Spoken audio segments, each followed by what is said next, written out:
Okay, so the first question is as follows. Give three more commonly used statistical measures for characterizing dispersion in the student feedback data. Discuss how these measures can be computed efficiently in large student databases. So the techniques which we use to visualize the dispersion of data is first of all it is variance, which tells us how the data is spread, how vast or how compact the data is spread. So if the variance value is kind of big, so we can say that the data is spread widely, and if the variance is low, it means the data is kind of compressed, right? Another one is standard deviation. It is same as variance, but here we take root of the variance, so that we at some point we can just normalize the variance to get some easy answers in a small number. Next is the interquartile range. So in this, it basically says that give me the data which is between 50 percentile, means the data which is like heavily between the 50 percentile. So what happens in the interquartile range is that first the data set is divided into four groups: the quantile 1, 2, 3 and 4, in which we the quantile 1 is up to 25 percentile, then quantile 2 is up to 50 percentile, quantile 3 is up to 75 percentile, and quantile 4 is to 100 percentile. So what happens is that we find out the range by subtracting the Q3 and Q1 to get the data set which is kind of in the middle of the whole thing, right?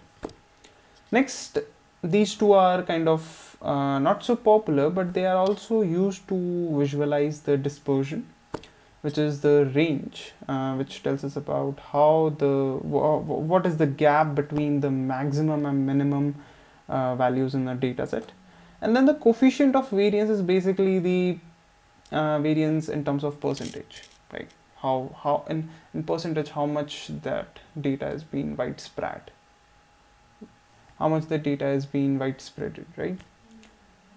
So we have created a very small notebook to show the demonstration of these operations. In this, we have created a very small data set using the NumPy. First we run the required libraries, and then we run this very small data to create a very small kind of a data set for the feedback, like what they have asked in the question. And then we apply some mathematical functions which are already built in inside the Python, and some of them are exported from SciPy library. So in this we calculate the mean with a very simple function which is dot mean, and variance sample and standard sample is also calculated with the help of functions. And the Q1 and Q3 are calculated through the NumPy's function, which is percentile. And inside this we have the data inside, and then we defined at what values. So for Q1 and Q3 they are 25 percentile and 75 percentile, so we define those values according to it, and then we compute the IQR. After that, to compute the range, it's very easy. Find out the maximum, find out the minimum, and just subtract it. And the coefficient of variance is basically standard sample divided by mean times 100, right? So if we run it, and if we print the values for the dummy data set, we can see that the mean is 74.65, the variance is 112.03, means the data is kind of widespread. The standard deviation is 10. The Q1, Q2 is sort of 14, and the range is kind of 40. And the coefficient is like it is 14% spread. The data is being spread at 14%, which is kind of a decent value.